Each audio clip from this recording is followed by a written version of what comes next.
imaginar que jamais veria figurões do colarinho branco, criminosos do colarinho branco, indo para a cadeia, pagando pelos seus crimes, como nós temos visto,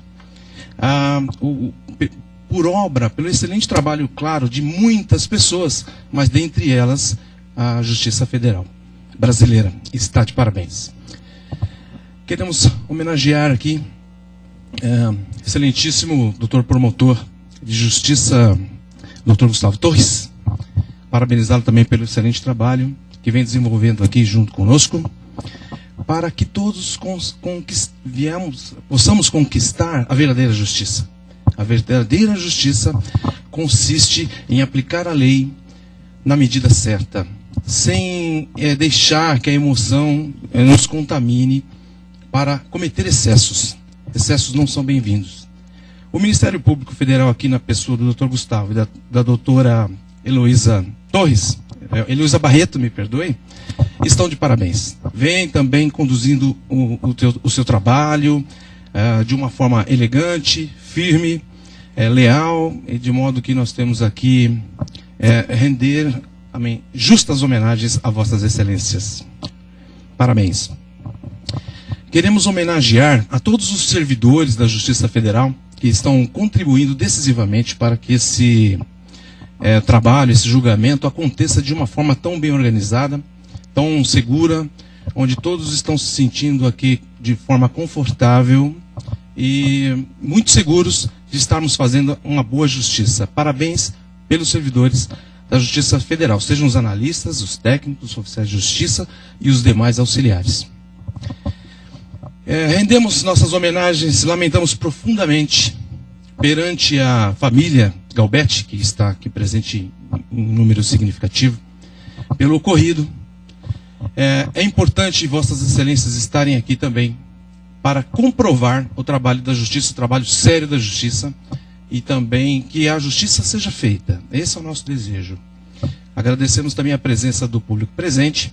Uma homenagem especial também aos policiais federais, que muito nos têm orgulhado também pela postura firme e o excelente trabalho que vem desempenhando na sociedade. Público presente e aos jurados também nossas sinceras homenagens e o desejo de que o nosso trabalho aqui aconteça de uma forma serena, equilibrada, com vistas a conseguir fazer uma justiça na medida que possamos aplicar a lei, sem exageros, sem o sentimento de vingança, isento de paixões, mas com muito equilíbrio, com muita serenidade, fazendo com que o acusado pague pelo seu erro, na medida que a lei, que o ordenamento jurídico brasileiro permite.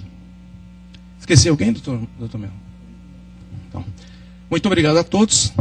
Passada essa fase das homenagens, vamos começar aqui com a nossa tese de defesa. Senhores jurados, pesa sobre nossos ombros, no dia de hoje, uma enorme responsabilidade. E é desejo da defesa tranquilizá-los que nós viemos aqui para pedir justiça.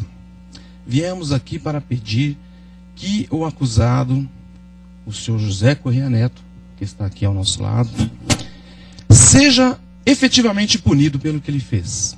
Não viemos aqui para pedir piedade, para que ninguém seja bonzinho, não viemos pedir para passar a mão na cabeça, não viemos pedir a impunidade. Aliás, o trabalho da defesa consiste em colaborar com a justiça para que um julgamento justo seja concluído e não para garantir a impunidade. Não é para isso, não é para garantir impunidade que nós advogados trabalhamos. A nossa tarefa é garantir justamente um processo justo que do começo ao fim respeite amplamente a defesa e o contraditório, para que ao final os julgadores, hoje aqui presente, vossas excelências, possam tomar uma decisão segura que não implique em voltar para casa com dúvidas. Então, nossa tarefa é tirar as dúvidas de vossa excelência. A exposição do Ministério Público, muito bem conduzida pelos doutores Gustavo e doutora Heloísa, somada com a nossa exposição, deverá tranquilizá-los, deverá apaziguar a consciência de vossas excelências, para que, ao final, quando forem apresentados os quesitos, os senhores possam decidir com tranquilidade, sem dúvida. E, na dúvida, não se condena ninguém. Mas nós não viemos pedir absolvição para todas as imputações para o senhor José Correia Neto. Eu vou adiantar aqui, para que vossas excelências já possam ter uma noção do que será o nosso discurso. Nós vamos pedir a condenação do senhor José Correia Neto, na maioria dos crimes imputados. Mas vamos pedir para desconsiderar aquilo que está sendo chamado de motivo fútil. E nós vamos explicar por que desse nosso pedido a vossas excelências. Nós vamos expor as razões do acusado, para que, a critério de vossas excelências, a critério dos senhores jurados, decidam livremente. Como já foi dito pelo magistrado, vossas excelências não estão atrelados a questões técnicas.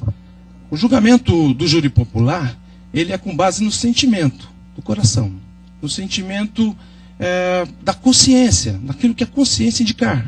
Apenas isso. Não é preciso justificar a decisão de vossas excelências. Apenas estar em paz com a vossa consciência. Não precisam se preocupar com questões técnicas. Isso é para quem opera o direito de forma profissional. Vossas excelências estão aqui representando a sociedade brasileira para dar uma resposta para essa lamentável tragédia que ocorreu nas duas famílias. Não podemos ignorar o fato que essa tragédia se abateu, lamentavelmente, sobre duas famílias honradas, que até então não tinha nada que pudesse desabonar nenhuma das partes. Nem o seu José Correia Neto, um trabalhador. Nós vamos buscar aqui contar a história dele, contar a versão dele.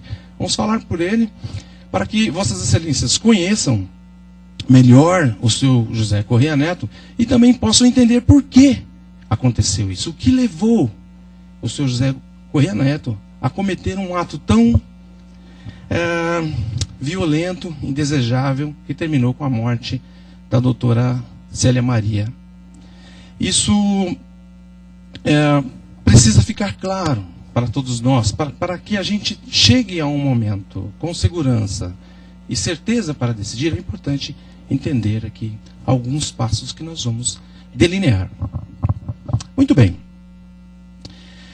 O seu José Correia Neto, criado no interior de São Paulo, por volta dos 20 anos de idade, veio tentar melhorar de vida na cidade de São Paulo. Como ficou muito claro para todos nós, esse senhor, um trabalhador, de família humilde, um batalhador, que buscou com muita luta um espaço, montando a sua empresinha, provavelmente trabalhou, certamente trabalhou em algumas empresas, ele foi empregado, e quando ele pôde fazer os seus cursos de aprimoramento profissional, ele acabou montando um negócio, negócio do ramo de ótica, de lentes de contato, e foi tentando sobreviver dessa forma. Quem já teve a oportunidade de tentar uma empresa no Brasil sabe o quanto é difícil sobreviver num mercado agressivo, num país onde os impostos sufocam qualquer um, mais ainda os empresários, onde se paga muitos impostos, com uma legislação trabalhista rigorosa, favorece para muitos juristas, até demais, os trabalhadores, em detrimento dos empreendedores. Então, é possível notar que essa trajetória foi fazendo com que o senhor José Correia apenas trabalhasse. Ele não fazia outra coisa. A sua meta era sustentar sua família com dignidade. Isso ficou muito claro. Então, foi lá crescendo, enfrentando todas as agruras que que o empreendimento nos permite sofrer aqui no Brasil. E em determinado momento, em 1995, essa ex-funcionária, a doutora Cleonilda, o acionou na Justiça do Trabalho. Evidentemente, ficou claro que o senhor José Corrêa tentou se defender, contratou um advogado, por alguma razão. Essa defesa talvez não tenha sido adequada, algo deve ter acontecido errado, e ele acabou sendo condenado pela Justiça do Trabalho a pagar uma quantia, que ele nos contou que já tinha pago. Ele se sentiu mesmo aviltado, porque ele já tinha pago essa funcionária. Por alguma razão, ela foi à Justiça do Trabalho, que protege excessivamente, na visão de alguns, os trabalhadores, e ele se viu surpreso de ter que pagar novamente. Bom, é preciso considerar que o senhor José Corrêa Neto tem apenas o segundo grau incompleto. Ele não é uma pessoa de letras, de uma boa instrução, para compreender muito bem o que é um processo judicial. Eu não sei se algum dos senhores já teve a oportunidade de ler uma obra de Franz Kafka, que se chama O Processo. Essa obra jurídica é muito comum nas faculdades de Direito. Ela é muito utilizada nas faculdades de Direito para ilustrar como se sente uma pessoa que está vivendo um processo como réu. É um sofrimento, é uma angústia, é algo que pressiona. Não tem um ser humano envolvido num processo judicial que não se sente desconfortável. Mesmo porque, em algumas situações, a justiça não consegue, mesmo com todos os elementos, fazer aquilo que pode ser considerado justo por ambas as partes. É comum observarmos pessoas que entram na justiça sem ter aí direito e conseguem ganhar. Por inúmeras razões, por questões de provas, por questões técnicas. Então, nem sempre a justiça consegue fazer justiça de verdade. O que a justiça faz é pôr fim ao conflito. Diante de um conflito que é levado para o juiz, que tem uma delegação do Estado para decidir, resolver um conflito, dizer o que deve ser dado a cada um, é difícil, às vezes, conseguir fazer justiça, porque nem sempre todos os elementos, nem sempre todos os detalhes, todos os ingredientes de uma história são levados para dentro dos autos. E o juiz ele procura fazer da melhor forma possível. Mas o que parece ter ocorrido nesse caso da ação trabalhista do senhor José Corrêa, da ex-funcionária, pelo que está relatado nos autos, por algumas testemunhas, parece ter sido mesmo uma injustiça. Isso nunca deu ao senhor José Corrêa o direito de cometer esse ato violento que ele cometeu. Nós não estamos aqui buscando justificar esse ato, apenas explicar o que aconteceu. Bom, uma ação judicial de 95, ou pelo menos que teve aparentemente uma sentença em 95, e a Justiça do Trabalho, olha, a meu ver, estranhamente, ficou perseguindo o senhor José Corrêa por anos a fio, quase 15 anos. Nos causa muita estranheza que a justiça faça um papel desse. Afinal de contas, vamos pensar bem. O senhor José Corrêa, como foi dito aqui por algumas testemunhas, trabalhava, às vezes, das 8 horas da manhã até 22 horas nessa loja, nesse comércio dele. Isso a semana inteira. Ele mesmo relatou que não tinha lazer, as testemunhas relataram que ele é um homem trabalhador. Essa loja era praticamente a casa dele. Se raciocinarmos que ele passava muito mais tempo, muito mais horas nessa loja, nesse empreendimento, do que na casa dele, aquilo era mais a casa dele do que qualquer outra coisa. E causa estranheza a Justiça do Trabalho colocar, vou entre aspas aqui, um cobrador de impostos ou um cobrador de dívidas invadindo a sua casa, ou o seu negócio, o seu local de trabalho, para cobrar dívidas. A lei permite isso? Permite. É justo, sim. De acordo com a nossa legislação, de acordo com as normas, é justo. Mas isso é extremamente desconfortável. Basta imaginar, Vossas Excelências, que, sei lá, por alguma dívida que tenhamos no comércio, ou que tenhamos até mesmo uma dívida trabalhista, muitas vezes temos lá um funcionário que trabalha no lar, muitas vezes temos um funcionário que trabalha no nosso negócio, ou devemos, aí digamos, imagine dever para Casas Bahia e vir lá um cobrador invadir sua casa, fuçar suas gavetas, né, tentar te coagir. Né?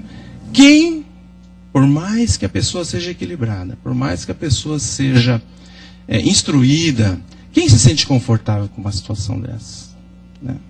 Então é preciso, para julgar com serenidade, entender o universo do acusado. Aliás, o universo de todas essas pessoas, né? Porque, olha, se por um lado a dona Célia estava lá fazendo o seu trabalho dignamente, conforme lhe foi designado para fazer, me parece um erro da Justiça do Trabalho fazer isso. Colocar uma pessoa, uma mulher em defesa, para ir fazer cobranças. Aqui foi dito que ela ia no estádio da Portuguesa, desse time de futebol, tem um estádio aqui, Portuguesa de Desportos, fazer cobranças em dia de jogo. Olha que coisa mais perigosa. Nós sabemos que porta de estádio em dia de jogo não é um lugar tão seguro assim. E essa senhora ia até lá retirar dinheiro da bilheteria e às vezes carregando essas quantias para a casa dela, para no outro dia, porque os jogos acontecem aí muitas vezes no sábado, domingo, quarta-feira à noite. E ela carregando essas quantias para a casa dela, para depois no outro dia depositar lá na conta do processo. Gente, está errado isso. Está errado isso. Este também foi Doutor Paulo, dá licença. Se fosse um homem, o senhor acharia justo? Acharia certo acho fazer perigoso. a cobrança? Acho errado também.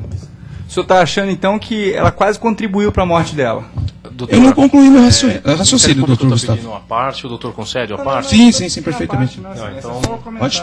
Por favor, não houve nenhuma interrupção por parte da defesa na fala ministerial, então, por favor, se houver algum pedido do Ministério Público, que façam ao juiz presidente que está presidindo a sessão, e aí então será concedido a parte, conforme o que a defesa entender, tá bem? Pode prosseguir, doutor. Muito obrigado, excelência. Fiquem à vontade, doutores promotores. Se precisarem interromper, pode interromper. Bom, eu vou concluir o raciocínio. Por favor, não se precipitem, tá? Assim como o doutor Gustavo passou a entender de uma forma equivocada. O que eu estou querendo dizer que essa forma da Justiça do Trabalho determinar a um agente do Estado, um representante, né, um delegado, para ir lá dentro do comércio de alguém, ou dentro da casa de alguém, para cobrar uma dívida, puxa, isso é perigoso. A gente vê notícias todos os dias nos jornais de pessoas que vão cobrar ali R$10, R$5, e que acabam sendo vítimas de violência, porque é desconfortável cobrar os outros. Você não sabe como a pessoa está naquele dia. A gente não consegue imaginar o sentimento, a cabeça, como está em determinado dia. Tem dia que a gente está bem, tem dia que a gente está nervoso, tem dia que a gente está atribulado com inúmeros outros problemas do cotidiano. Então, se um agente estatal talvez viesse me cobrar agora, eu ficaria tranquilo, tirava a carteira do bolso e pagasse ele. Mas se ele for me cobrar no dia que a minha filha sofreu um acidente, se ele for me cobrar no dia que eu já estou com um problema, que eu bati o carro, ou se esse agente do Estado, por mais que o que ele esteja fazendo seja justo, seja legal, seja previsto na lei, se ele for me cobrar num dia que eu estou com o meu pai doente, talvez ele não seja recebido da mesma forma. Não é verdade? Então, nós da defesa conseguimos enxergar uma sucessão de erros dentro dessa história, dentro da narrativa dessa tragédia, que contribuíram para esse desfecho lamentável. Né? Não estou dizendo aqui, em nenhum momento, que o acusado, o seu Correia, não deve pagar pelo seu erro. Não estou dizendo aqui que ele tinha o direito de fazer isso. Estou dizendo apenas, tentando convidar Vossas Excelências a raciocinar nesse sentido. É uma tragédia quase que anunciada. Não é verdade? Ora, pensa, o comerciante está lá tentando sobreviver, paga imposto, paga multa, muitas vezes sendo perturbado por outros fiscais, é fiscal da prefeitura, é fiscal do meio ambiente, é fiscal do trabalho, é fiscal, nós temos, sabe, tanta fiscalização aqui, e essas pessoas vão lá, e às vezes o comerciante não consegue entender, porque não sobra muito para ele, é difícil, não é verdade? Então isso vai causando, ao longo do tempo, ao longo de um período, um desgaste emocional, psicológico, a pessoa vai ficando abatida, desgostosa, aquele sofrimento vai acumulando de tal forma que, olha, se por acaso isso acontece com alguém que tem uma boa instrução, uma boa formação, acesso a um bom sistema de saúde, essa pessoa poderia até mesmo buscar ajuda, né, de bons advogados, quem tem recursos, né, mesmo recursos econômicos, pode buscar um bom advogado, pode buscar um médico, um psicólogo, para tentar se livrar dessa angústia. Mas uma pessoa simples, um trabalhador que trabalha muitas horas, longas jornadas, que muitas vezes nem consegue cuidar da própria saúde. Nós sabemos que os homens não cuidam muito bem da saúde. Isso é conhecido por todos. Então, às vezes, ele estava sofrendo lá também pressão alta. Isso está provado nos autos. A testemunha aqui disse que teve que levar remédio para ele. Ele começou a passar mal, né? Por esse sistema invasivo de cobrança, que uma pessoa, um agente do Estado, uma autoridade, entra dentro da sua sala e fica ali na tua frente, mexendo nos papéis, examinando os documentos, às vezes te pressionando. Não é verdade? Com isso,